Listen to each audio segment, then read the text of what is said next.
The following presentation was recorded live for the International Association of Square Dance Callers 33rd Annual Convention. We take you live to the Renaissance Suites Hotel in Charlotte, North Carolina, where our session is just getting underway.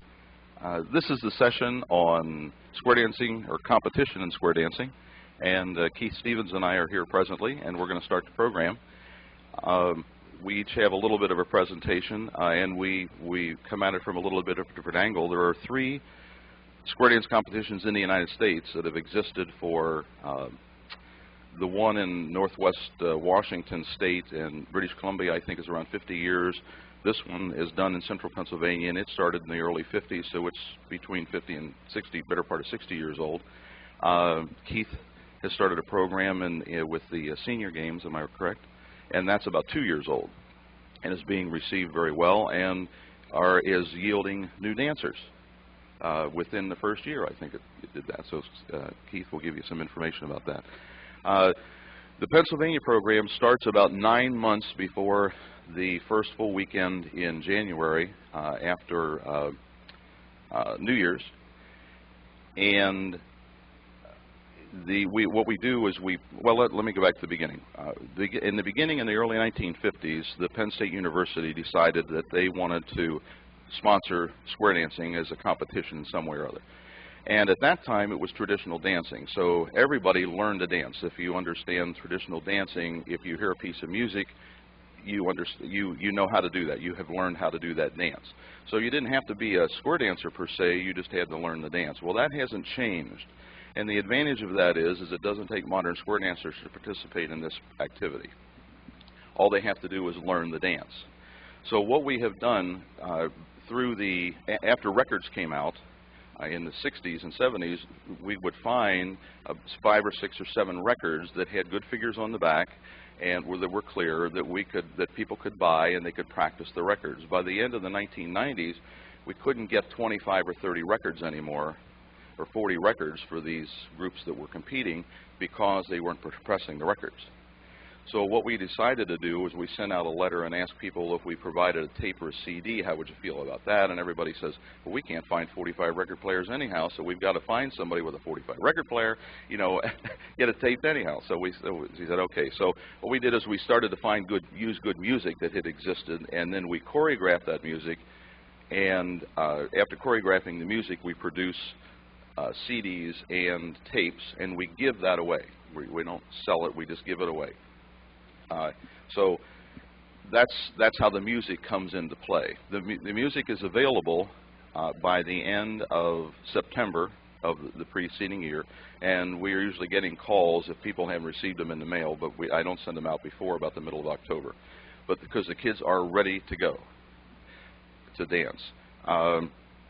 So they have a period of time, that period of time to learn how to do the figures. Many times, the person helping them dance, that person is not a modern square dancer. They're maybe a phys ed teacher, that might be an FFA teacher, it might be someone involved with homeschooling, whatever. So they have the basic and mainstream books, and they will read through those. Well, they will misinterpret how a call is done, even reading it and seeing it, which is understandable. And when the judges judge, the question was, how do they judge? Well, the Danish award system, that's what I wanted to get to. The Danish award system says if you dance the dance properly, you get a blue ribbon. So with 400 competitors, we probably give the better part of 350 blue ribbons out. And so it isn't a case of saying, well, this group, we're better dancers than you are. Even in the modern square dance group, we don't get into that. So everybody in the Danish system, everybody wins, because if you were eliminated because you made a few mistakes and the judges caught that, you get a red ribbon. And if you royally louse up, you get a white ribbon. So everybody that comes gets a ribbon, but the one that comes also would like to have a blue ribbon. And modern square dancers love to get blue ribbons, regardless of whether we don't like the word competition in our activity. They will practice, and they will practice styling, and they will not do swing do-si-dos, and they will do uniform promenades. And they know that the judges, when they're judging, look at the children or look at the groups, and the children, they will do a little different judge attitude than they will to the adults, particularly if they're modern square dancers. they'll judge them a little differently in that the children, if they're dancing uniformly, and even if they do a call incorrectly, but all of the children are dancing incorrectly the same way every time, that's not judged incorrect. It's because they dance uniformly. With the adults know, and there's callers that are judges. They know that the dancers aren't dancing the call, or that they broke down or something. And it doesn't happen too often, but I say every year or two there's a modern square dance group that gets a red ribbon, and nobody, everybody's humbled, but it's still, they still smile about it. There's never an issue about it. And the people come back next year and say, well, we'll be back next year. We're not going to get another red ribbon. We're going to get a blue ribbon. So want to go down through a few points here. The 9 months, what we do. What we've done in the Harrisburg area is recruited homeschoolers, and I found that recruiting homeschool groups gets you a chance to get to parents. And homeschool parents have a tendency to be very involved in their children's lives, so sometimes it's difficult to get them into the square dance activity, but they will become interested in the square dance activity after a couple of years, and when the children leave home, you've got a real good shot at getting them as part of the square dance. They realize the social value. I go to the Homeschool Association. I got 10 more minutes. I go to the Homeschool Association in the Harrisburg area and offer a PE class of 10 weeks in the fall. And I charge the children $1 a person, and we donate that to the church that gives us the room for free. And I don't want to give them I don't want to give the kids. I don't want to make it free. It's not worth anything if it's free. They have to put something down to give it some value, and that's a personal thing. But then some famous man made some comment about that one time. The first 2 weeks of the new kids that are coming in, they're dragging their feet. They don't want to do this, boys particularly. And by the 3rd week, if there's anything going on Thursday afternoon, there's war at home because we can't go. That's how much fun that they have. And we do line dances and that sort of thing. And there are a lot of other benefits that come out of it that you can watch these kids develop, particularly younger children. But I don't do it with any aspirations of saying we're going to start a teen club or anything. All we're doing is setting a tone. And I do it because I'm cheating. I'm cheating from the standpoint is it gives me somebody to practice these songs with. The tension on the night that the dance is done is not me, on me looking good or anything like that. It's on calling the dance the way the dance is called so that I don't cause them to foul up. And so as callers, periodically, we will goof. And that's how I have a red ribbon, because the one year that I goofed, and so the judges will come up after the dance is over and they'll award you a red ribbon to drive the point home. So, but it is fun, and the object is to keep it fun. And I have CDs here, and everybody may have one if you'd like. I have 15 of them, and other ones can be available. But it describes, it's actually the program. We have a dancer with some radio background, and he has done commentary for the last 2 years over voice on the television, because this is put on television by Pennsylvania Cable Network, and it's just raw footage. They do the whole farm show for a week of raw footage, and if there's any audio, it's picked up. If there's no audio, there's nothing. Well, we did a lot of talking, but that we were really talking to the dancers and not really being able to educate the public. In this instance, Dusty can over voice, and he can talk about modern square dancing, things that happen in modern square dancing, where it's done, what kind of people participate, and then he also gives history about different groups that are on the floor with the kids. These kids are from Somerset County, these kids are from Erie County, and what the groups are. So he does that commentary, and we've had very, very positive reaction from that. It takes an hour and 50 minutes is the program length. It's rebroadcast over the next couple of weeks almost every day, sometime during the day on PCN, and it's sold to New Jersey and Delaware. And apparently it's broadcast sometimes all through the year, because I've talked to callers here from other parts of Pennsylvania that'll see it in August or September. So the color is really, I think, what the television audience enjoys. But it's good PR. We tie I have handouts here. We tie a new dancer, an introduction to square dancing ticket to the program or to that evening in Harrisburg. And so all the dancers that go to the farm show, they may go in the middle early in the day because they want to eat and they want to see other things that are there. And they'll have these tickets. And anybody that asks them about square dancing, if that they happen to run into, they'll say, oh, well, here, you know, if you live in the area or where do you live or whatever, and if they're anywhere close, they give one of the tickets. And the ticket says this ticket is worth $8 to you and your partner for an evening of fun. And it says Introduction to Square Dancing for Non-Dancers. That's all it says. It doesn't say there's lessons or anything else. We don't use the word lesson anyhow, or lessons or classes in our promotion of square dancing. That's not where we want to go. We just want to get them in the door. So we have that. We make the comment is made on here that you can find Introduction to Square Dancing at many places, almost every town in Pennsylvania, and actually all around the United States. So we cover that also. When we also we start 2 classes a year, or 2 new dancer programs a year, and we start one in January. And that January class, we just picked up 18 new dancers. And I know at least half of those people saw the farm show square dance. Now, they don't necessarily get into it from that, but they really understand the social concept, and they can see that these people are really having a lot of fun, and that's what they pick up on. I went over the judging. The judging, the way the judging is done is, and it's covered in here. The 3 judges. There are 3 judges, and the judges. It's single elimination. On the first 2 competitions. In other words, if a judge sees somebody break down, they'll probably be eliminated. But normally, the first pass, there's no one eliminated from through judging.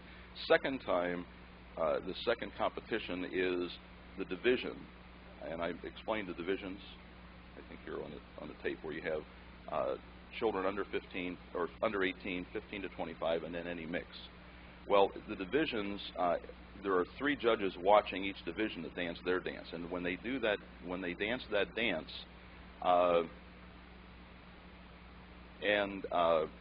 2 judges have to see them make an error. If 2 judges see them make an error and happen to catch it on their score sheet, they will be eliminated and they'll be given red ribbons instead. So that's as tough as the judging gets. The farm show says we would prefer to give as many blue ribbons as we can away. But we also don't want to award the people or children that didn't take the time to practice, and because it's not fair to the ones that did. So that's kind of the balancing act. So, and you'll see on the CD, the fellow says this really isn't a tight competition, and it is not a tight competition. It's a fun competition. Screwing up is you break down, but the kids have memorized who they're going to get first, second, and third time, so they're going to find the person that they need to promenade home. In other words, it's a little bit like your real good dancers; they can repair the square quickly, but that's counted against them because they fell apart, or they broke down or partially broke down and repaired the square. Now it's not tight, and if you look through this. If you look at this CD, if you get one, you'll see that the judging is not nasty. The kids, we encourage the kids. I send a letter out, and I tell them at the beginning of in the letter not to anticipate the calls. Don't do a call until the caller says. Well, children have a tendency when they dance, they do the call and stop, do the call and stop, do the call and stop. But they'll hold tight until they hear the call. Then they'll do the next call. But it's very difficult to get them to dance on the tempo, and you'll watch the older children and the adults when they're dancing same material, because it's hands, you'll see them on time. And you know how modern square dancers, they adjust to whatever the calls are. They know they have to get back home by a particular time, and they'll take their time to get there. If there's in their ear, they can hear the dance. Well, the older children get that way, but the younger the children are, the more their interest is I gotta get there. But they'll put the brakes on, and so there's some stopping and starting, and that's not judged against them. Here they're only 7, 8, 9, 10 years old. There's no reason to think they're going to be acing these dances. So if you have any questions, I've got 2 minutes, and we'll open it up for questions. I'll turn it over to Keith. Well, it probably looks like we'll have some time here on the end. Any specific questions about anything? We mix the music. As I said, we use modern music. I try to find something like Get Rhythm we used this year, New Attitude we used the other year, Long Black Train, which was an ESP, which was just a not very old country western song. So we try to get a mix that everybody enjoys it. One real hot piece of music usually makes the kids happy. They'll do the other 5 dances to anything.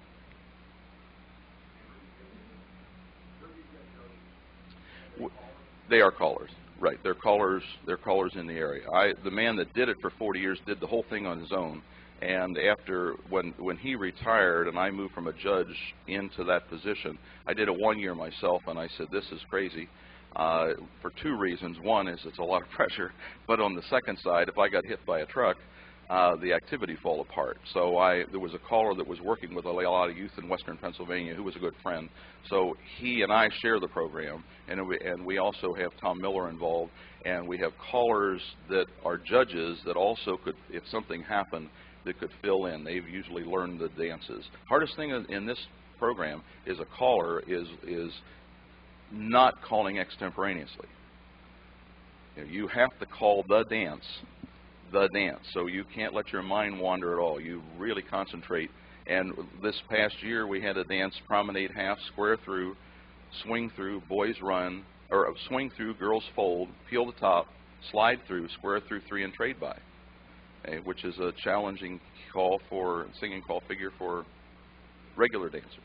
So it isn't a circle left, circle right, Alaman left, do si do figures, but the kids do it, and they do it well. You'll see on here. Mr. Keith Stevens. I don't know whether Dan introduced himself. Dan Prosser is from the Harrisburg, Pennsylvania area. As a matter of fact, I don't know whether you remember this or not, but you and I started calling about the same time, and you shared some of that information. My name is Keith Stevens. I lived in Pennsylvania for about 30 years and moved to Florida about 3 years ago. I'd like to share with you some ideas about competition. And I guess competition for years in square dancing has been kind of a 4-letter word times 2 3/4, because for some reason or other it has been out in left field. And yet almost everyone we talk to who is not a square dancer asks us, oh, where are you going to your competition? And as I got off the plane today, or the other day, and was coming here, the driver, when I told him I was coming to a square dance convention, the first, oh, are you competing? So everyone thinks we compete, even though we are adamantly against it. I guess it was blacklisted long ago because they thought in square dancing they didn't want to do anything that would pit one dancer against another or allow one dancer to say, oh, I'm better than you. And of course we haven't done anything in square dancing that would allow that to happen, have we? For those of you who dance Advanced and Challenge, you know what I'm talking about. I'm suggesting that if we carefully plan and organize competition, it can be a great benefit to us. In Polk County, Florida, where I moved, there is a program called the Florida Senior Games, or the Polk County Senior Games. And as I looked over the list of activities, shuffleboard, bridge, badminton, softball, basketball, golf, I noticed there was also ballroom dancing. And so I said, well, gosh, if they have ballroom competition, why not square dance competition? So I went to the organizers that happened to be the Polk County Recreation Board, and I said, would you consider square dancing? And the good news was, absolutely. We'd be happy to include square dancing. The bad news was, if it were going to be done, I had to do it. So I said, well, all right, I'll give it a try. And we started out. Turned out it wasn't so bad. We relied on the Northwest program that Dan alluded to, where there are a lot of young people out there competing and have been for years. We did some research, and apparently in the Rocky Mountain area there are a couple of callers that have done some competition out there. And so I picked up what information I could and just kind of put it together the way I could. To get started, I said, gosh, it's got to be simple, and it's got to be some way that doesn't make a lot of really hard competition. And so I said what we would encourage would be dancing and working together. Our judging is based solely on time of dancing. We do not look at dress, we do not look at styling, we do not look at anything except the total amount of time you dance. And what we think this does is encourage bobbles to be repaired quickly, and you keep flowing and moving with the music. We don't care about the arrangement of the square until you promenade home. And if we see you have to make an adjustment on the promenade home after the resolve, there is a standard deduction of time. So at the end of the dancing period, you are scored on the total amount of dance time as compared to breakdown time. So that's the only kind of judging. Outside each square, there is a knowledgeable dancer and or caller.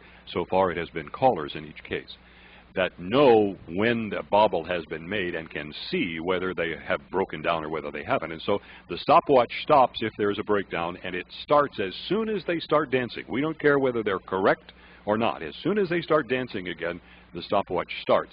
And if there has to be an adjustment on the promenade, then is when a standard deduction is taken.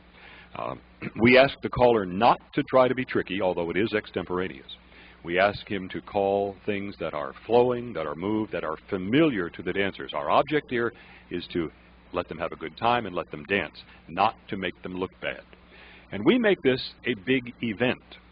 In the Polk Senior Games, the competition is announced and scheduled, and we make it a big affair. We invite non-dancers to come and look at the competition that they think we do all the time.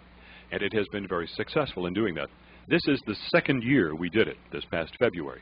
The first year, we had only 2 squares participate. Yet we called it a success because of the non-dancers who came. There were 75 non-dancers among the crowd, and we know that we recruited more than 2 squares of new beginning dancers from that group, because we made it not only the competition that they could watch, but then we invited them to come and participate in a party fun atmosphere. We got them up and danced, and we all had a good time.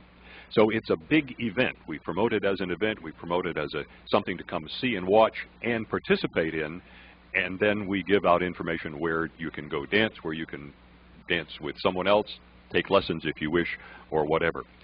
One of the things that I was very disappointed in is the reluctance of dancers to participate, which I kind of expected the first year. But I was more dismayed, I guess is the word, about the number of callers who were actively discouraging dancers to participate.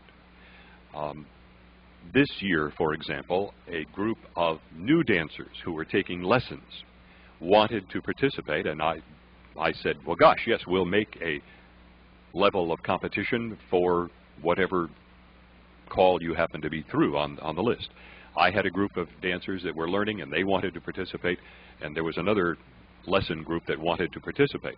As they entered and went through the time period, one of the couples had to bow out, and so they asked their teacher, the caller, if he would come and participate. And he said not only no, but he discouraged them from participating at all, and they actually withdrew their entry. So I was disappointed to learn that. Those people, however, did come to the competition this year and have already assured me that they're going to come and participate next year.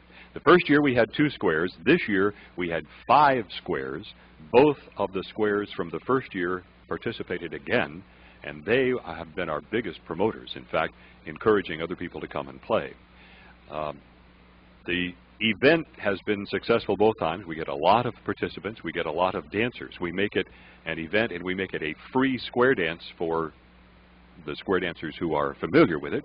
We make it a fun party night for those people who want to come and watch. The judging is a little different than they do at the farm show. We spent many years watching that farm show. The winners do receive gold, silver, and bronze medals awarded. They're very handsome things. And you heard Dan talk about the publicity. We have been very, very successful in getting publicity and promotion because papers like to talk about someone has won something. They like to talk about the pictures. We have been very effective in getting pictures in the paper and getting publicity about it because it's an event. It is not just people dancing. It is not just a non-news event for those people that are in the promotion and publicity business. It is actually something happening that people enjoy reading about.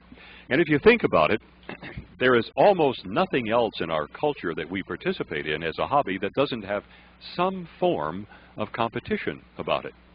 Bowling, cards, backgammon, there's some element of competition. And if you think about it, let's talk about every time we go square dancing. I heard it alluded to in a couple of other presentations. There is a semi-competition between the caller and the dancer all the time. There is a little bit of competition there, fun competition that encourages participation and encourages fun. There is also some self-competition when you are a dancer, because you're saying, gosh, can I do this a little bit better? And Dan pointed out, as we were talking ahead of the program, that if you go to a dance, you kind of want to get at least one time of the night together with a whole group of dancers that you are pretty sure are going to have a successful dance and want to dance with them. So you are really saying, gosh, I want to get in there because I want to win full time at one of these tips. Hi, Mike. Hi there.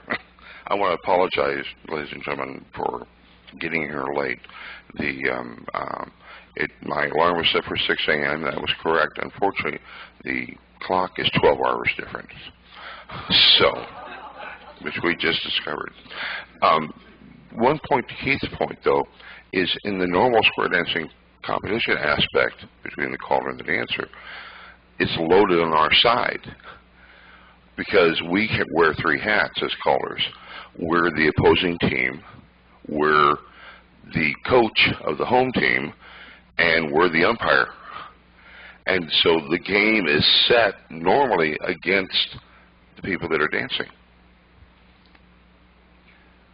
I've noted that when I've danced to you a lot of times.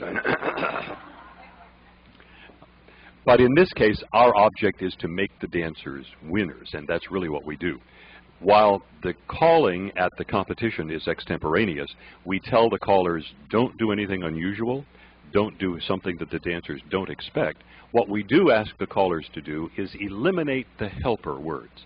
So we're asking the dancers to dance strictly to the calls without a lot of the cueing, the helping that we often do, just as a way to make them feel that they are accomplishing something. And the dancers themselves, as I said, have been one of the greater promotional aspects of this. They have done a great deal of work in getting other dancers to participate, as they did this year. We went from 2 squares to 5 squares, and already I have had people talking about next year.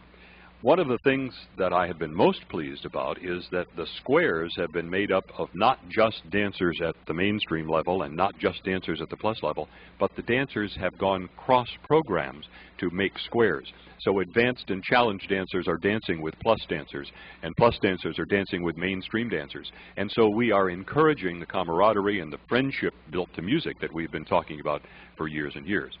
And we were able to structure the competition at vocabulary levels. So this year we had a vocabulary level competition for people that had not yet been through 52 calls. But we structured the competition for them at that vocabulary level. We structured a competition at the plus level. Next year, we have already been told we're going to have to structure some competition at probably advanced, because we're going to have some advanced and challenge dancers participating.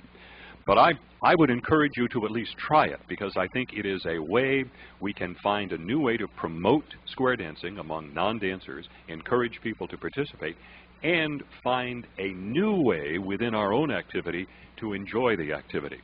Almost all of us enjoy being rewarded and awarded for our abilities. This is a way we can do it. Now, we don't do the awarding. The Polk Senior Games do the awarding. They put out level or medals that are very, very handsome. They're big round things like that on big blue ribbons, and they make nice pictures. The papers love to get the pictures.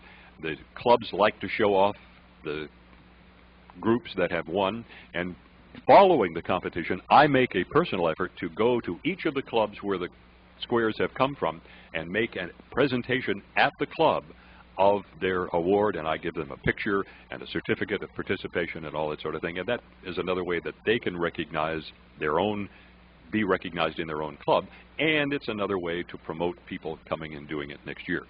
The people who won the blue ribbon the first year came back and participated, and they were dead sure they were going to win the blue ribbon again, and so happens they did. But so they find a way to make it a fun thing for them, and I have not been aware of any member of any square lording it over someone else that I want a blue ribbon and you didn't. That's not what happens. They talk about the fun experience and the good time they had, because at this event we have a couple of callers that agree to call not only for the competition, but then also to continue for the afternoon and call for this dance for modern square dancers, and a fun party night for the people who are not dancers. So we get all that participation. And the publicity opportunities following it are just outstanding. Better acceptance from the newspapers than I have found almost anything else in square dancing that I've done. That's kind of it in a nutshell. I'll be happy to give you the details, and I have a little paper here about our rules and what we do with the callers, and if you have any questions, I'll be happy to answer them. But that's kind of what we do and the way we do it. Yes?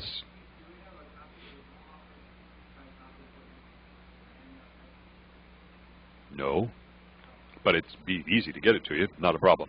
I'll do that. Yes, ma'am. We don't care what they wear as costumes. The Polk Senior Games has a T-shirt that they encourage everyone to wear. We do not judge on dress. We do not judge on styling. We don't care what you wear. We are more interested in your participation. The squares, who are dancers among themselves, tend to come dressed together, and they look nice, and so it makes a nice show for the people who are non-dancers. But in our area, we have an aged population, and there are several men and women who have said to us, I'll never do this if I have to wear those stupid outfits. And so we don't care if you wear the stupid outfit or not, and that's a matter of opinion. If you happen to have them, they're not stupid. If you don't have them, they're stupid, I guess. But we don't care what you wear. So there is no judging of the dress, no judging of the styling. It is only the actual time of dancing. Yes, Bill. Oh, I'm sorry. Forgot about that.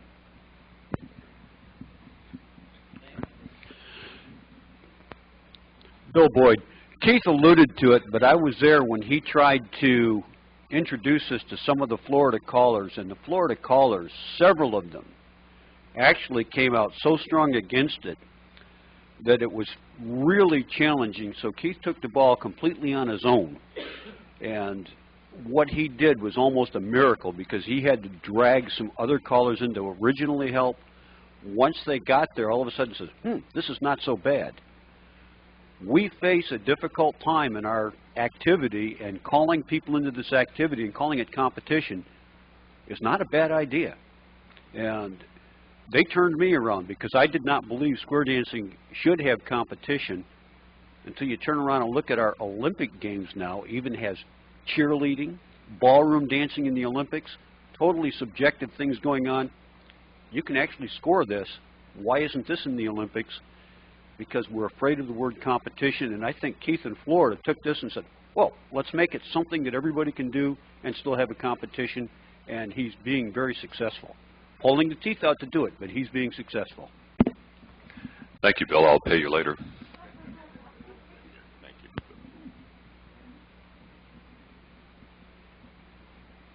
Just wanted to add one little thing. I think it was alluded to, but people need to realize that we're not saying we want to make this part of the modern square dance activity. This is something that's completely different, and you're keeping it away from the modern square dance activity, just using it as a feeder for the system. And so everybody, you can have your cake and eat it too, I think, is a way to look at it. Yes, we're not suggesting that this ought to be a part of your regular club program. We use it as a once-a-year event that allows us to kind of get together for an event that is good for dancers and non-dancers. Dick Mazziotti from Luray, Virginia. Will you guys please do a write-up and send it in to special CALLERLAB at AOL.com? Because this is the kind of stuff that is outside the box, that is contributing to square dancing, that needs to be square dancing, and this can be a part of the program policy initiative. This is the kind of thing, it is a little bit different than anything else, but it is contributing to square dancing. So we need you guys to do a write-up and send it in to the home office as part of the program policy initiative, if you possibly can.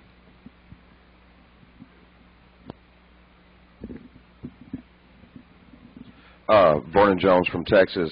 We started this very same thing approximately 5 years ago at our North Texas Square and Round Dance Association's Roundup. That's their big event every year, and we found that people were getting tired of workshops during the day and that kind of thing, and we realized they were getting tired of that because participation was dropping. So we approached them about doing a square dance competition. Of course, we met with the same, you know, this will never work, blah, blah, blah, and all that kind of stuff, but we pushed ahead and got them to allow us to have a room. We tried to build enthusiasm about the competition by purchasing those little numbers that you put on dance. You know, you see people dancing in dance competitions with their numbers on their backs and all that kind of stuff, and we started wearing those to dances and that kind of thing, and that started generating enthusiasm. And we ended up with 26 squares that first year, and you know, this was through the local dancer association, and it's been an ongoing thing for 5 years. We tried to keep the competition simple because, you know, I'm not trying to toot our own horns or anything, but as callers we can break people down just real quick if we wanted to, and of course that's not what we want to. If you break them down too quick and they can't participate very long, then they quickly lose interest. So we started out easily and gradually built up. We had three different competitions during the hour that we did it, and one of them was we'd chain the ladies across and then scatter promenade where you couldn't dance in your own set little square, and that was one competition. That lasted about 15 minutes. We had another competition where we called to them backwards, 4 through square heads, and they had to react to that, through swing, run boy, wheel Ferris. A lot of things like that where they had to react to. And then the third one was the grand finale where you danced with your set square and we danced with competition, and then we awarded awards and all this kind of thing. So people are out there are hungry for this type of thing. We had callers for judges, and they stood around, and we had the same thing. They didn't think this was a good thing to do, but at the end of it they realized that people were having fun. We asked the callers not to be too critical at first. You know, if people missed a call or broke down a call but could repair very quickly, that would be okay. Let them go on. We found, to our great excitement, that as callers we didn't have to pull people out. The people pulled themselves out. They realized that they had made mistakes and couldn't recover in time, so they took themselves out of the competition. To our also great excitement, we found out that they didn't quit dancing. What they did is they took their square to the back of the hall and just continued back there, and just continued dancing even though they knew they were out of the competition. So this type of thing works really good. It's encouraging to see other people doing it, and I suggest you try it. I wrote a paper on it and sent it to CALLERLAB, and it's under Winning Ways. So if you want to go to the website and go under Winning Ways and look for square dance competition, it's there.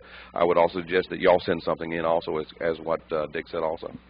Thank you, Vernon.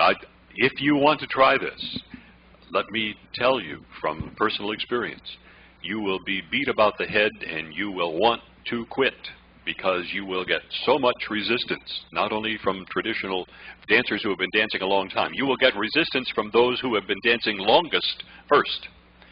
And the people that have not been dancing so long will not be quite as adamant against competition. You will find a lot of callers who will actually work against you.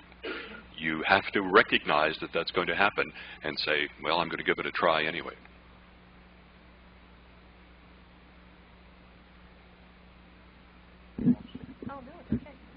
I wasn't going to say anything, but in California for the last 3 years, we've been trying in a very, very small way. No, in California. Yeah.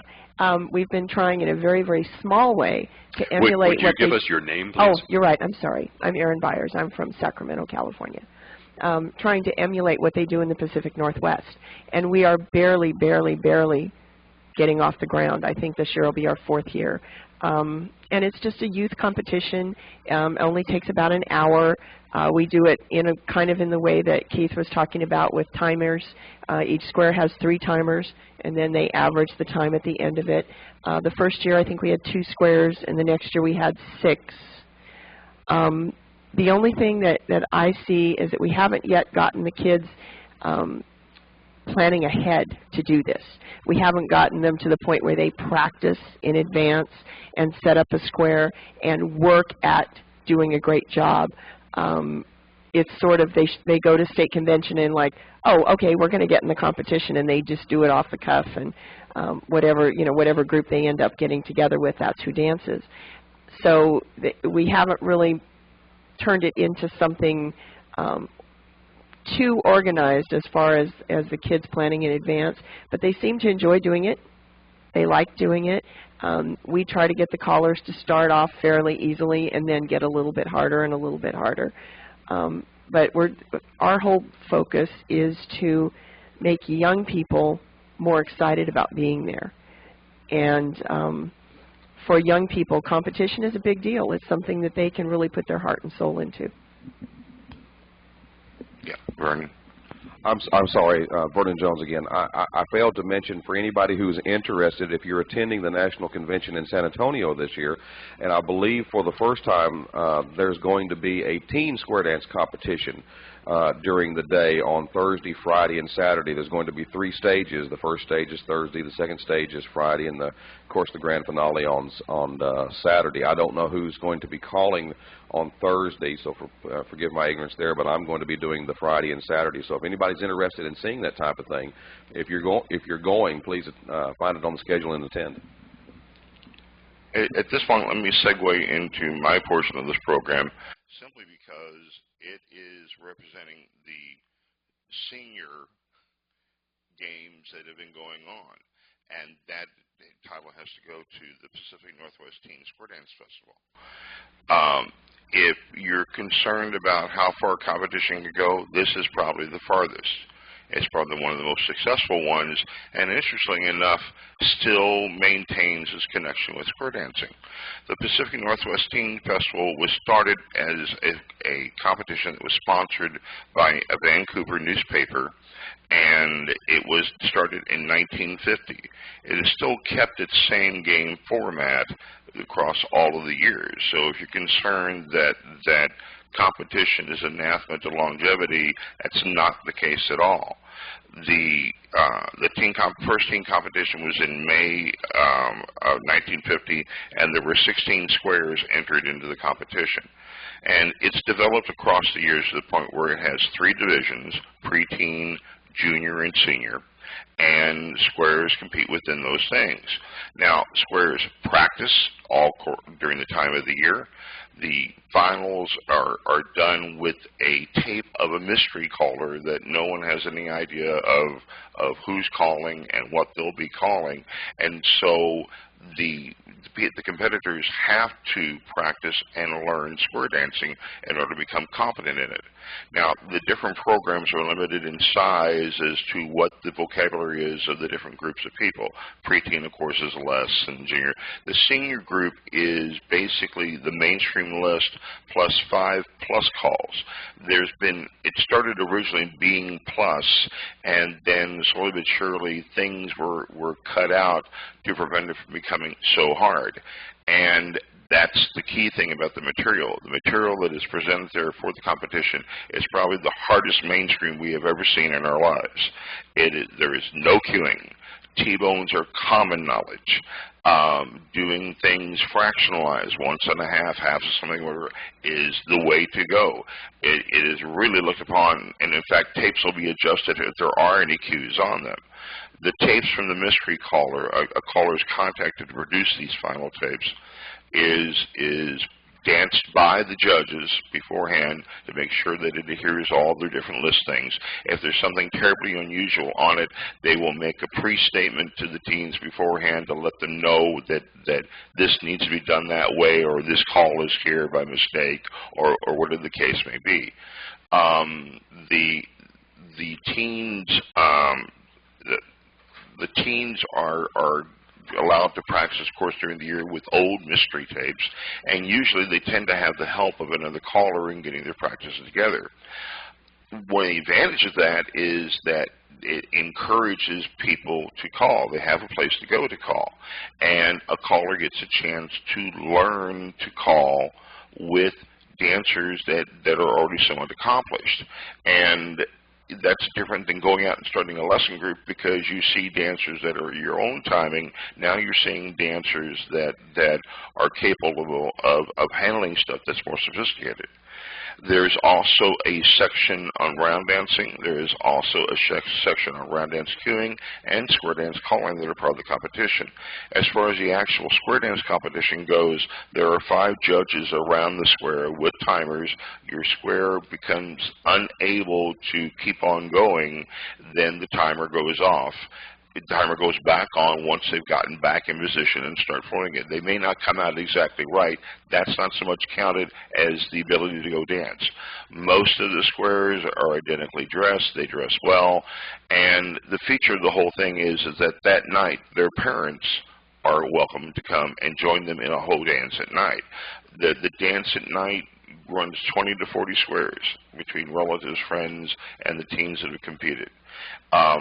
Many callers that call in the Northwest that we know the names of are from this team competition. They developed that way. And so it has provided, by the fact of its longevity, a resource ground for developing dancers that become the adult dancing population, and callers and cuers. And so it's one program that allows us to bring youth up through into calling. The festival now draws from the Oregon, particularly around Portland area, as well as across the state of Washington and British Columbia. And that's where they draw all their dancers are, and it's varied in size as square dancing has across all the years. But it still represents a place for the kids to go. Competitors meet each other, learn to see each other in the square dance environment, and you see them at dances through the rest of the year, not just at their practices. And so it has been a place of healthy draw for Portland, Seattle, and Vancouver, as far as keeping the element of younger dancers involved in the activity. So it's interesting. I have the book here which explains the festival in and of itself, and also has different aspects about the rules of the festival and so forth, and also a dancer's response to being involved in it. It's their excitement, and I think that's the one thing to key off here. We are very concerned that having and using competition in square dancing is going to end up putting an element into square dancing that we have always declined to have.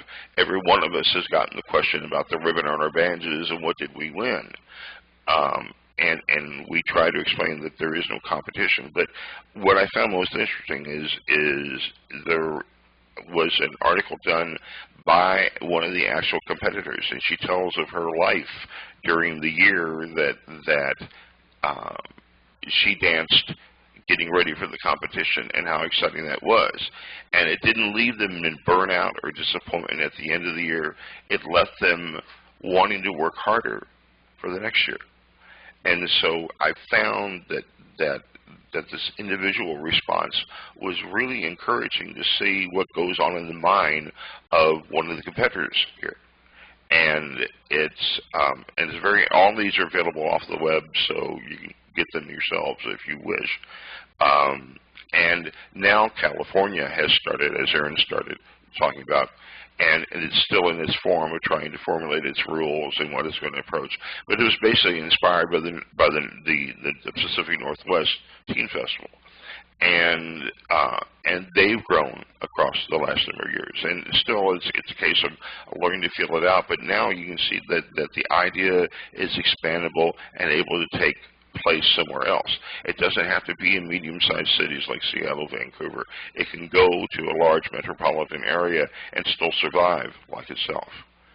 So it's all the different factors have been shown here. Has been that competition, not necessarily anathema to dancing, is something that can be done. One other thing is that the Golden State Roundup, which when I called it about 5 or 6 years ago, actually did an hour of competition, and the competition was the reward was a free registration for the square for the next year's Golden State Roundup. And yet the callers that were calling it, Randy Doherty and myself, both of us have been mystery callers with the Northwest, so we knew a little bit about their styling approach. We were not really given any parameters except, oh, well, it's the last square standing is the one that wins. So what we took with our hour is that we did the first 3 tips of the hour as preparation for the last tip of the hour, which is the one that was to be judged. And so we basically called harder and harder material and got them into that aspect of it, and then we said, okay, you know, this last tip is the one that's going to be for the prizes, and it was just simply the last square standing was the one that got it, and we actually got to the point where we were nearing the end of our time period, and we still had 2 squares that had never broke. And then, interestingly enough, Boys Face Your Partner and Grand Square was the one that took down one of the squares, and that's how we ended up awarding the prize. But it particularly when we approached it with a sense of this is something we're going to try, we're going to have a good time, we're going to enjoy ourselves. It's the philosophy of the people running the contest go as much a long way to make sure that it's a place that fits in consistently with square dance philosophy. And it's the attitude behind the mic that will control that. And if you set it up as a Little League type competition where people are on the edge of their chairs, then it's going to be like that. If you set it up in an atmosphere of fun and good-hearted competition, then it will produce that. It all depends on us. Do we have any more questions? Michelle? Michelle Jacobs from New Jersey. I started dancing as a teen, and I competed for years until I got too old to compete anymore. In New Jersey, we had the 4-H fair every year, and we looked forward to that throughout the whole year. And we practiced like from a set time of year, and we got to know people year after year. And then throughout the year, like each county had their specialty dance. One had a Valentine's dance, one had the spring dance. So we'd get to see each other, but the fair every year was our chance to really get together with those people. When we had 30 squares, we danced into the wee hours of the night, and I think about my memories of those times, and they're still fresh up in my mind. And then, honestly, having a daughter right now who's a young dancer, and I wish that element was there for her, because in New Jersey we don't have really hardly any youth dancing anymore. And I know, I mean, we had tons of kids dancing, and I still see some of them as adults who are still dancing now, but we all have those very fond memories of the fair every year. And we did have a goal, and we had, you know, it was set up a little bit different than the Northwest was, and we had, for those, you know, who could, there was a set singing call everybody had to do, and for us it was styling, and we had the same outfits on, and then there was another part that was more choreography, and we didn't really do the stopwatch type thing. And there was the one caller, and we're like, oh gosh, who's that caller going to be this year? I mean, and still, even as, you know, an adult here, those memories are still very fresh and very fond in my mind. So when people, you know, yes, some people, you know, from the outside think, you know, yeah, you compete, but there is a lot of validity. And I think for the kids, like I said, for me, I said, you know, I'm thrilled that I had that opportunity. I said, just because, you know, they're very, very fond memories for me.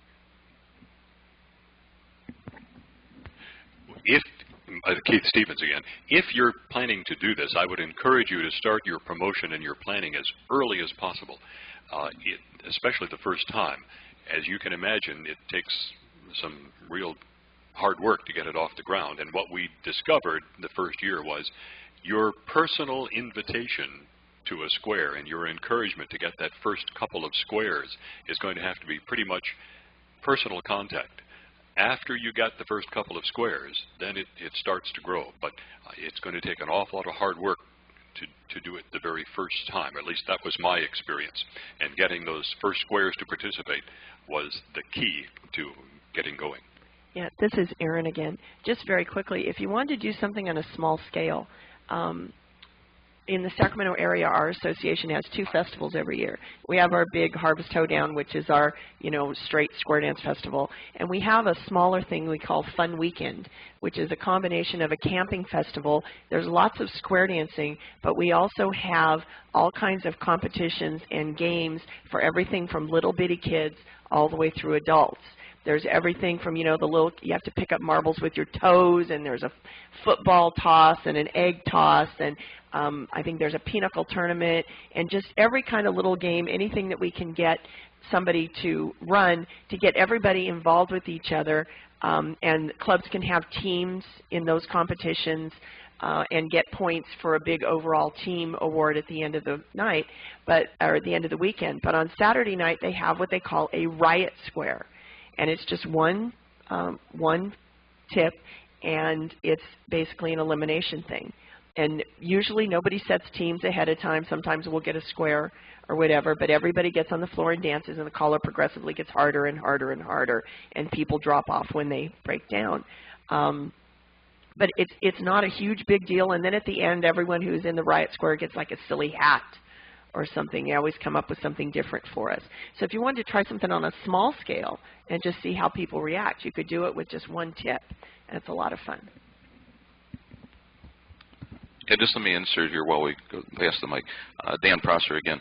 You have a unique group here too, because we're presenting two different concepts. The one is promoting a competition utilizing modern square dancers. Another one is promoting a competition with people that are not necessarily square dancers and getting the youth involved. And so that gives you a different avenue. We both have, all of us have documentation. There's about 7 or 8 pages here, and it actually gives you an introduction letter that I send out in the fall. It gives you all the rules that come from the Farm Show Commission. The entry blank is there, and all the judging information and everything is all on these few pages. It's also will be available in a PDF file from CALLERLAB.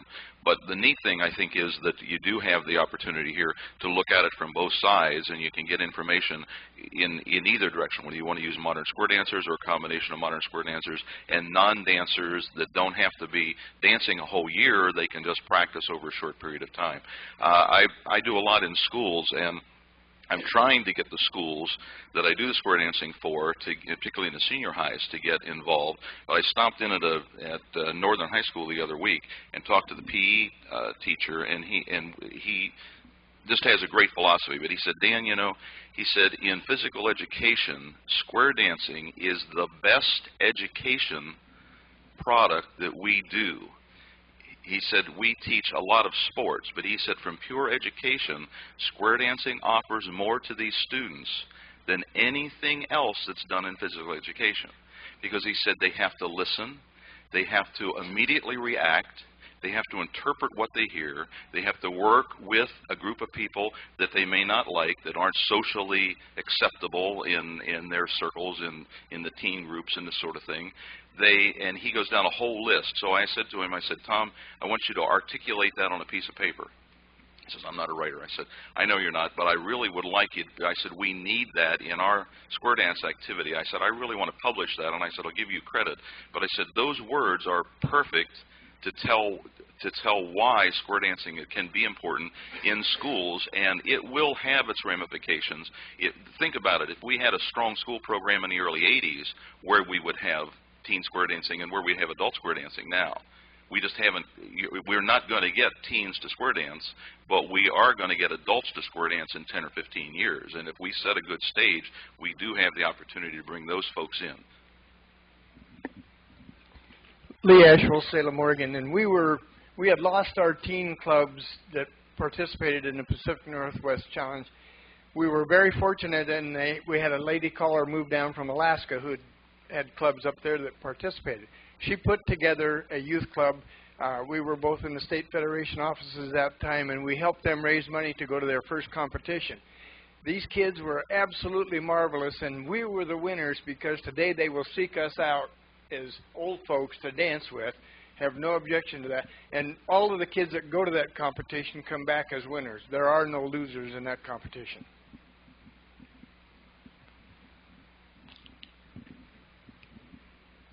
Anyone else? It's another factor of recruitment, and it finally segues into something that the outside public can understand. it is hard to introduce to the outside public our philosophy of no competition, that we do it just for enjoyment, but we dedicate all this time and effort to something along that line, and it is really hard for them to appreciate the attitude that goes on to a square dance unless you can finally get them there at one. And if this is able to create a situation where you get us into contact with people from the outside and open up new avenues into new areas of recruitment, then it's something we need to consider and utilize. You know, of course, during the teen competition, particularly the one that is as into it as the Pacific Northwest one, they do get Little League mothers and fathers, and there is some of that aspect. But at the same time, the vast majority of the people that are with them, and most importantly, the competitors themselves, have a good attitude about what they're doing, and it still feels much more like square dancing than it is something that you saw at the Olympics. It is still our baby. It's just done with a little bit different approach, and it becomes something that squares can work for and stay for in the activity that they can't find in any other place and way. One thing that's hard about recruiting the first youth dancer is the first youth dancer has to be willing to dance with us, and until they get enough people to be able to stand on their own. And so the inbreeding of recruiting one youth square in an area, and to say that you have team dancing available just really doesn't cut it, because the strength of any group of dancers is, have they gone out and gotten themselves involved with others in the activity to hear other callers, and they're finally able to learn to dance what they do and become comfortable at it. And we don't really offer the youth that venue unless you're lucky to have more than one youth club in an area. This encourages building a more than one group in an area and has a specific goal, and youth at that point are very goal-oriented. And it gives them a goal other than just going out and dancing. And so it tends to inspire longevity in the activity with them, and those people stay around. Many of them become performers, and with names that are familiar to you right now, particularly if you dance anywhere in the Northwest. Steve Enlund, Mike DeSisto, Ray Brenzy, all came out of that youth program, and they continue to give fresh blood to the activity, which we're sorely in need of. Dick Mazziotti, Luray, Virginia. Mike, is this particularly United States? Well, it had its roots in developing in Canada. Like I said, it was sponsored by a Canadian newspaper at the time. But it's now gotten to be fairly international. And some of the squares that win are from the Seattle area or Oregon, and not just British Columbia. Okay. I was asking, is it done in any other country? Canada is not another country.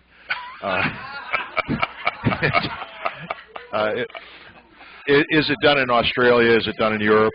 We haven't had any information along that line, but that's one of our problems in square dancing in and of itself. It's the information line. You know, we at least have gotten to the point with the arts where the organizers and leaders of different organizations are now in communication with each other. It's getting it to the next level and getting it down to the average dancer. I mean, Michelle, during the last year, has been gathering names for the list of handicapable clubs and so forth. And in the process, she's discovered 7 or 8 of them in different places and found dancing in other countries that were for the handicapable. And all of that has occurred with just trying to get communication around to find out if groups exist. And so there may be other areas where some things are going on. We just don't know about it yet. And so and plus, let's talk about this one area. This has been something that we've always considered to be the evil side of the activity, and that we shouldn't ever get involved with it, and we're against it. So with that environment, who's going to claim to be doing it anyway?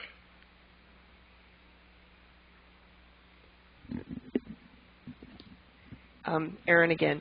I started dancing at 13 in the Sacramento area, and by the time I was 17, I joined a round dance exhibition group known as the Silhouettes, and we traveled all over the country performing.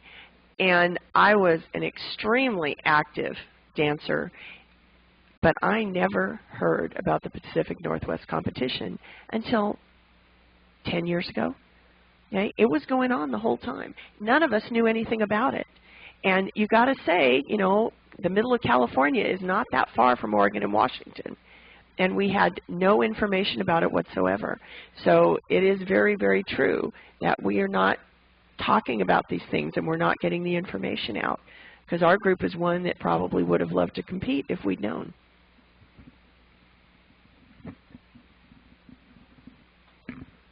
Yeah, Bill. There you go. I've got to change the subject just ever so slightly and then put it right back on track. California has got about 4 publications that come out that are excellent square dance publications. I know they send them to me at American Square Dance. Almost every state has their own publications. There's national publications. There's European publications. There's a southern, I can't remember the name of it, southeastern that comes out of Australia publication. Send your articles in writing to these publications, because even though we're a computer-oriented world and people download from the internet, people will still pick up magazines and thumb through them, and they'll look at pictures, and they will take and read the captions on the pictures, and then they may or may not read the articles depending on the headline, whether it gets their attention. Put your information out to your local publications. Send them to the national publications. Send them to the European publications. We would know, because there's European publications, that there's dancing over there if they published it, because we read those publications in this country. Put it out there in writing.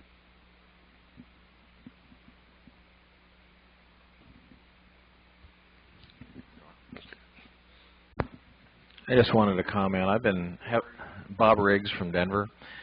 And my badge says Centennial, but nobody knows where that is. I've been heavily involved in the growth of soccer in the United States in the last 20 years. And everybody says, well, soccer's nothing like square dancing. Well, it isn't.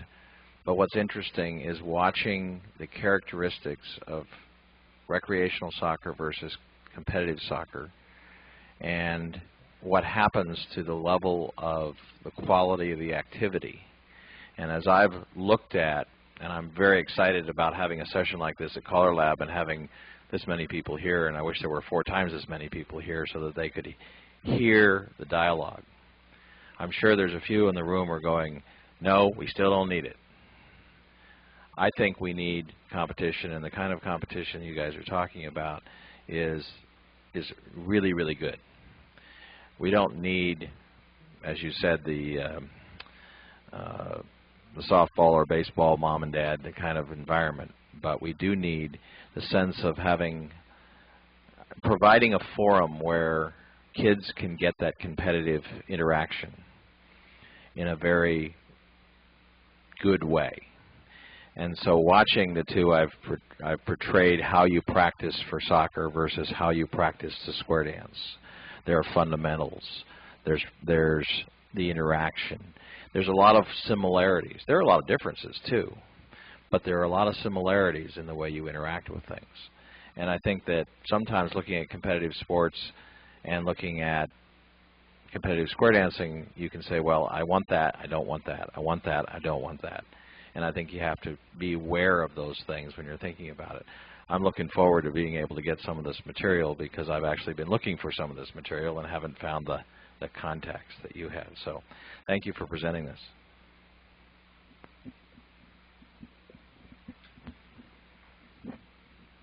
Jim Weber with United Square Dancers of America. With the teen competition in Northwest, there's also a video that they produced, an 8-minute video called Cool Moves, which introduced to square dancing, and we was contacted to actually put USDA's name on there and my phone number for an American contact from Canada that produced this. If you play this at any level, and people will stop and watch the kids competing. It's great. Like Bo was talking about the square dance publications. I know I've seen this in several publications mentioned before about competitions, especially the Northwest. Florida was in one of them not too long ago. As editor of USDA News, I want those articles, please send them. I always like to put that stuff in. And the more that I say we as editors of Square Dance publications can publish this, they will read it and accept it more and more, and it will become a reality.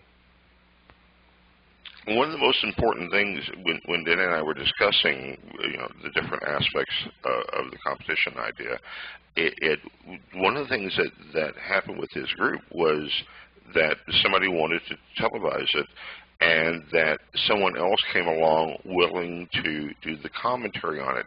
And I think that that is the breakthrough you need to make when filming any square dance aspect. I mean, I remember that several years ago there was an NFL game where they decided to take all of the commentary off, and that the only thing you heard on the mic was simply a person telling you where the downs were and the statistics, and nothing else about what was going on. It was like watching paint dry. It made what is usually a very televisable sport totally uninteresting. You need the commentary, you need the play-by-play. And that's what we need to do when we photograph and televise square dancing, is that we need somewhere on there a talking head to tell about what's going on and what's being done. One of the things that happens in hockey is that it happens so fast that it's basically very hard to televise. And having the television commentator makes all the difference in the world. And if you didn't talk about this, did you talk about this earlier, or? What? Yeah, a little bit about it. I thought something else to add. Yeah, good. A lot of folks aren't familiar, or you may be and may not be, but the cable networks have to provide a public access. And so your competition, you can request them to film and produce that on cable. Am I right, Keith? So that's a fantastic way to get $1 million worth of publicity at literally no charge. And if you have someone that has some background in commentary that'll do a voiceover or something, it is just an opportunity that the foundation couldn't come up. I mean, you couldn't come up with enough money in 5 years to be able to do that kind of promotion around the United States. Joan Judge in Vermont, we went down to the TV studio, and they will give you they have classes that they provide for you to learn how to do this taping yourself. And I'm just listening to this commentator business because I think that you could do that while you're filming as well.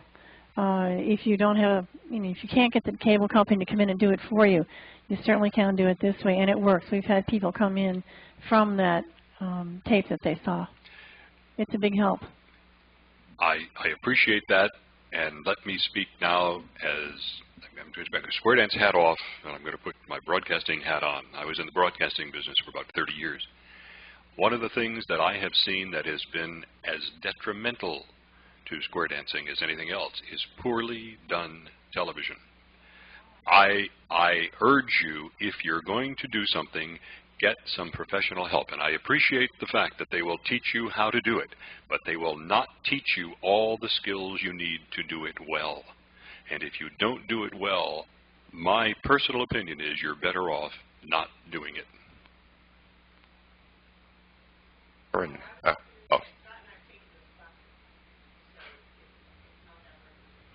There is also the aspect that Cal Campbell in the last number of years has been photographing and televising the pre-convention seminars on community dancing and so forth. And he's learned an awful lot across the years, knows the problems that you can run into, and would be an excellent source of information if you're going to do something along this line. I mean, you know, right now the taping of that is running 3 cameras and audio sound equipment and so forth, and Cal's ability has been pretty good and developed across it that he can edit that very well. And basically, it's not just the performance, what they're photographing, but what the editing is later. And so that's the other half, that's the part of the iceberg below the waterline. And if you can get that done correctly, it makes all the difference in the world. In the Harrisburg area, PCN puts their people out, and so now these are semi-professionals, I would say. These are people that are learning to do broadcasting. But if you take one of the CDs, I think you'll be pleased with the presentation, and it'll at least give you some kind of a track to go on. And maybe the way to look at it is anything is better than nothing. And so that's another consideration. And if you flub up the first year, you really need somebody to critique it. And if it isn't too well, then let people make suggestions and say, you know, this is what you need to do to make that better. And so the second year you won't make those mistakes. We're at the end of our time. In fact, we're a little over it. I want to thank you all for attending this morning. I want to thank Dick Masiatic for being the walking legs of a remote microphone. And it's about my level. Competition is a different aspect that we've never tried before, and today seems to be a good time to try it. Thank you all for coming.